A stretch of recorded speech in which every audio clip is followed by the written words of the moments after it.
Pineal gland. Pineal gland हमारी located होती है ब्रेन में, dorsal side of the fore brain. Fore brain की डॉर्सल साइड में प्रेजेंट होती है। डॉर्सल मतलब जो हमारी बैक साइड है उसको हमने बोला डॉर्सल साइड, या पोस्टीरियर साइड को भी बोलते हैं dorsal side. Means fore brain के पीछे प्रेजेंट है, बैक में प्रेजेंट है। पीनियल सिक्रीट करती है hormone that is melatonin. Melatonin का काम क्या है? मेलाटोनिन जो है वो स्लीप इंड्यूस करता है। लाइक इफ हमारा डे टाइम है तो सनलाइट आएगी, सनलाइट आएगी तो पीनियल ग्लैंड इनएक्टिव हो जाएगी, इनएक्टिव हो गई। इनएक्टिव होने की वजह से कोई मेलाटोनिन नहीं आएगा। पर जैसे ही नाइट टाइम आएगा वैसे ही सनलाइट नहीं आएगी, सन नहीं आएगा, जिसकी वजह से पीनियल ग्लैंड एक्टिव हो जाएगी। पीनियल ग्लैंड एक्टिव हो जाएगी और सिक्रीट करेगी मेलाटोनिन, और इस तरीके से वो हमारी स्लीप को इंड्यूस करेगी। तो पीनियल ग्लैंड जो है उसका मेन काम है रेगुलेट करना 24 आवर रिदम हमारी बॉडी की। डाययूरिनल मींस 24 आवर में से 12 आवर स्लिप इंड्यूस करना और 12 आवर डे टाइम के लिए स्लिप को नहीं इंड्यूस करना। पीनियल ग्लैंड मेंटेन करता है normal rhythm sleep wake cycle की।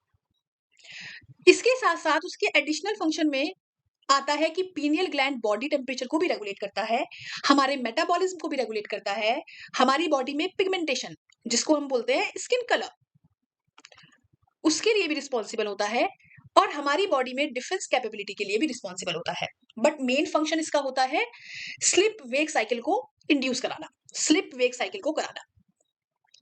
नेक्स्ट आता है हमारा थायराइड ग्लैंड। थायराइड ग्लैंड हमारा प्रेजेंट होता है ट्रैकिया में। ट्रैकिया के दोनों साइड हमारा थायराइड प्रेजेंट होता है। ये हमारा ट्रैकिया है, ट्रैकिया के बोथ साइड हमारा थायराइड प्रेजेंट है। थायराइड ग्लैंड में 2 लोब्स होते हैं, फर्स्ट लोब, सेकंड लोब।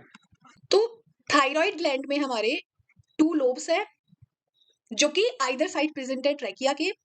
दोनों लोब्स इंटरकनेक्ट है through tissue that is isthmus. देख सकते हैं आप, इस्थमस के थ्रू दोनों कनेक्टेड है। थायराइड ग्लैंड में हमारा फॉलिकल्स भी है और स्ट्रोमल टिश्यूज भी है, और हर एक फॉलिकल में फॉलिकुलर सेल है और एक कैविटी भी है। मींस हमारा ये फॉलिकुलर सेल्स प्रेजेंट होती हैं और वो एनक्लोज्ड होती है, कैविटी भी होती है। अब जो ये फॉलिकुलर सेल्स हैं वो 2 हार्मोन का रिलीज करती हैं, 2 हार्मोन का सिंथेसिस करती हैं। First hormone is T4, second is T3, जिसको हम बोलते हैं टेट्रा आयोडोथायरोनिन और ट्राई आयोडोथायरोनिन। T4 को हम थायरोक्सिन भी बोलते हैं। तो मींस हमारा थायराइड के 2 हार्मोन हैं, एक T4 और एक T3। इनके नेम से पता चल रहा है इनमें आयोडीन है। क्या है? हमारा I2 है, दोनों में हमारा आयोडीन प्रेजेंट है। इट मींस T4 का और T3 का सिंथेसिस होगा थायराइड ग्लैंड के थ्रू, तो उसको किसकी रिक्वायरमेंट होगी? आयोडीन की रिक्वायरमेंट होगी उसको। आयोडीन के बिना वो सिंथेसिस नहीं कर सकता T4 का और T3 का। यही बात सेम लिखी है, iodine is essential for the normal rate of hormone synthesis in the thyroid. Hormone का होना, हार्मोन का सिंथेसिस होने के लिए आयोडीन जरूर चाहिए थायराइड ग्लैंड को। पहले हम थायराइड ग्लैंड के दोनों हार्मोन्स का फंक्शन देख लेते हैं। ये दोनों हार्मोन्स मेटाबॉलिज्म के लिए रिस्पॉन्सिबल होते हैं, बॉडी में मेटाबॉलिज्म को रेगुलेट करने के लिए रिस्पॉन्सिबल होते हैं। ये मेटाबॉलिज्म में मेटाबॉलिक रेट को रेगुलेट करते हैं, चाहे वो मेटाबॉलिक रेट हमारा कार्बोहाइड्रेट का हो, चाहे वो प्रोटीन का हो, चाहे वो लिपिड्स का हो। मेन फंक्शन इनका ये है। सो थायराइड हार्मोन्स जो हैं रेगुलेट करते हैं बेसल मेटाबॉलिक रेट। T3 और T4 साथ में रेड ब्लड सेल के फॉर्मेशन में भी काम आते हैं और मेटाबॉलिज्म करते हैं कार्बोहाइड्रेट का, प्रोटीन का एंड फैट का, साथ में वाटर एंड इलेक्ट्रोलाइट का बैलेंस भी करते हैं। ओके, तो मेटाबॉलिक रेट अच्छा होगा तो ग्रोथ में और डेवलपमेंट में भी हेल्प मिलेगी। मेटाबॉलिक रेट ग्रोथ और डेवलपमेंट को भी इंक्रीज करता है बॉडी में। अब इफ हम डिजीज को देखें तो कुछ लोगों में आयोडीन की कमी होने की वजह से, डाइट में आयोडीन की कमी होने की वजह से T3 और T4 का फॉर्मेशन नहीं हो पाता, जिसको बोलते हैं हाइपोथायरॉयडिज्म। हाइपो मींस लो हो जाना, थायराइडिज्म मीन्स थायराइड हॉर्मोन्स का लेवल। आयोडीन की कमी हो जाती है, T3 T4 का सिंथेसिस नहीं होता, जिसकी वजह से गॉइटर हो जाता है। गॉइटर में क्या होता है, स्वेलिंग आ जाती है थायराइड ग्लैंड में, स्वेलिंग आ जाती है थायराइड ग्लैंड में। स्पीकिंग में प्रॉब्लम आती है, नहीं हो पाती स्पीकिंग, और साथ में कफिंग में भी प्रॉब्लम आती है, कफिंग भी बहुत ज्यादा रहती है। एक केस होता है यदि प्रेगनेंसी में किसी विमेन में हाइपोथायराइडिज्म हो जाए, तो बेबी जो होगा उसकी स्टंटेड ग्रोथ होगी, मेंटल रिटार्डेशन होगा और लो आईक्यू होगा, एबनॉर्मल स्किन होगी, डीफ म्यूटिज्म होगा। क्योंकि हाइपोथायराइडिज्म हो गया मतलब T3 T4 नहीं आया, मेटाबॉलिज्म नहीं हुआ, मेटाबॉलिक रेट नहीं रहा इनका अच्छा, जिसकी वजह से ग्रोथ और डेवलपमेंट नहीं हो पाई।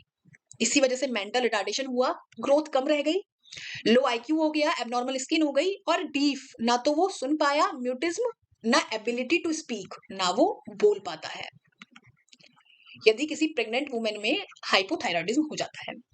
और यदि किसी एडल्ट वुमेन में हाइपोथायराइडिज्म हो जाता है, तो उनकी जो मेंस्ट्रुअल साइकिल होती है वो बहुत इरेगुलर हो जाती है। ओके, नेक्स्ट आता है कि किसी की बॉडी में इफ हाइपरथायराइडिज्म हो जाए, बहुत ज्यादा T3 और T4 बनने लगे, T3 और T4 का लेवल जो है वो बहुत ज्यादा हाई हो जाए, तो क्या होगा। अब T3 T4 बहुत हाई हो जाएगा तो मेटाबॉलिक रेट जो है वो बहुत ज्यादा हो जाएगा, और बॉडी में स्वेटिंग होने लगेगी, और बॉडी का जो नॉर्मल फिजियोलॉजिकल फंक्शन है वो अफेक्ट होगा। तो क्या होता है, कैंसर के वक्त यदि हमारा थायराइड ग्लैंड में कैंसर हो जाता है, बहुत सारे नोड्यूल्स फॉर्मेशन हो जाते हैं। कैंसर का मतलब क्या है, सेल्स का इंक्रीज हो जाना, सेल का डिवीजन ज्यादा हो जाना, सेल ज्यादा होंगी, ज्यादा T3 T4 रिलीज होगा, जिसकी वजह से हाइपरथायराइडिज्म कंडीशन आ जाती है और बॉडी की फिजियोलॉजिकल एक्टिविटी बहुत ज्यादा अफेक्ट होती है। ओके, अब हमने T3 और T4 के बारे में पढ़ लिया बहुत अच्छे से। T3 और T4 ये हमारे फॉलिकुलर सेल से रिलीज होते हैं, पर जहां पे हमारी फॉलिकुलर सेल्स नहीं होती, फॉलिकुलर सेल्स के बिटवीन जो गैप होता है, ये होता है हमारा पैराफॉलिकुलर सेल्स। यहां से हमारा रिलीज होता है थायरोकैल्सिटोनिन, ये एक हार्मोन है थायरोकैल्सिटोनिन, तो ये भी हमारा थायराइड ग्लैंड का ही एक हार्मोन है, थायरोकैल्सिटोनिन। तो थायराइड ग्लैंड में से थायरोकैल्सिटोनिन भी रिलीज होता है, इसका फंक्शन एकदम डिफरेंट है, ये ब्लड कैल्शियम लेवल को रेगुलेट करता है हमारी बॉडी में। इफ ब्लड में कैल्शियम आयन बहुत ज्यादा हो जाए, बहुत ज्यादा हो जाए, तो वो सेंस हो जाता है थायराइड ग्लैंड के थ्रू, और वो रिलीज करना स्टार्ट कर देता है थायरोकैल्सिटोनिन। थायरोकैल्सिटोनिन रिलीज होता है और ये कैल्शियम के लेवल को कम कर देता है, कैल्शियम के लेवल को कम कर देता है, तो बॉडी में रेगुलेट करता है ब्लड कैल्शियम लेवल थायरोकैल्सिटोनिन। तो ये एक हाइपोकैल्सिमिक हार्मोन है। क्या है, हाइपोकैल्सिमिक हार्मोन, मतलब ये कैल्शियम को लो कर देता है, इसलिए इसको बोलते हैं हाइपोकैल्सिमिक हार्मोन, थायरोकैल्सिटोनिन को। ये हमारी कंप्लीट होती है थायराइड ग्लैंड। नेक्स्ट आता है parathyroid gland. Parathyroid gland present होती है back side of thyroid gland.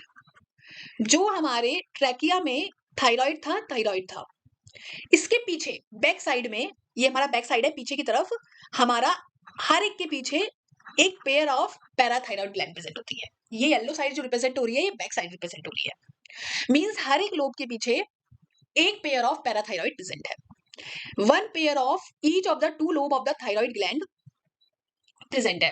Okay, parathyroid secrete करती है हार्मोन पैराथायराइड हार्मोन। सो इसका फंक्शन समझ लेते हैं। पैराथायराइड हार्मोन PTH एक हाइपर कैल्सिमिक हार्मोन है, मींस ये कैल्शियम के लेवल को बढ़ा देता है ब्लड में, ब्लड में कैल्शियम के लेवल को बढ़ा देता है। जैसे ही हमारा कैल्शियम कम होने लगता है ब्लड में, सिग्नल जाता है पैराथायराइड के पास, और पैराथायराइड क्या करता है, पीटीएच रिलीज करता है और ये हमारे कैल्शियम के लेवल को इंक्रीज कर देता है ब्लड में। तो ये भी हमारा कैल्शियम को रेगुलेट करता है circulating level of calcium ion, जो ब्लड में सर्कुलेट हो रहा है कैल्शियम आयन उसको रेगुलेट करता है। कैसे? ये इंक्रीज कर देता है कैल्शियम लेवल ब्लड में। अब आप सोचेंगे कि इंक्रीज कर कैसे रहा है? ये क्या करता है, बोन्स को स्टिमुलेट करता है कि वो कैल्शियम का रिसॉर्प्शन करने लगे, कैल्शियम को रिलीज करने लगे ब्लड में। बोन्स किसकी बनी है? कैल्शियम की। तो ये जो हमारी बोन्स है वहां पे कैल्शियम लगा हुआ है, वो हमारा वापस से ब्लड में आ जाए। ओके, फर्स्ट तरीका है इसका बोन्स, बोन्स पे काम करता है। दूसरा तरीका क्या है? ये कैल्शियम के एब्जॉर्प्शन को बढ़ा देता है फूड में से। फूड जब हमारा किडनी में जाता है तो फूड में जितना भी कैल्शियम होता है उसका एब्जॉर्प्शन को इंक्रीज कर देता है।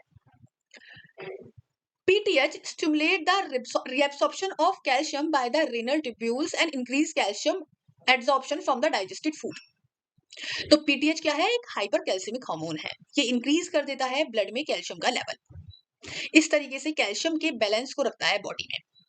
तो यहाँ पे एक बात पता चलती है, इससे पहले जो हमने थायरोकैल्सिटोनिन पढ़ा था वो कैल्शियम को डिक्रीज कर देता है, और जो हमने पीटीएच पढ़ा वो कैल्शियम को इंक्रीज कर देता है। मतलब यदि आपसे कोई बोले कि कैल्शियम को कौन रेगुलेट कर रहा है, तो ये दोनों हार्मोन मिलके थायरोकैल्सिटोनिन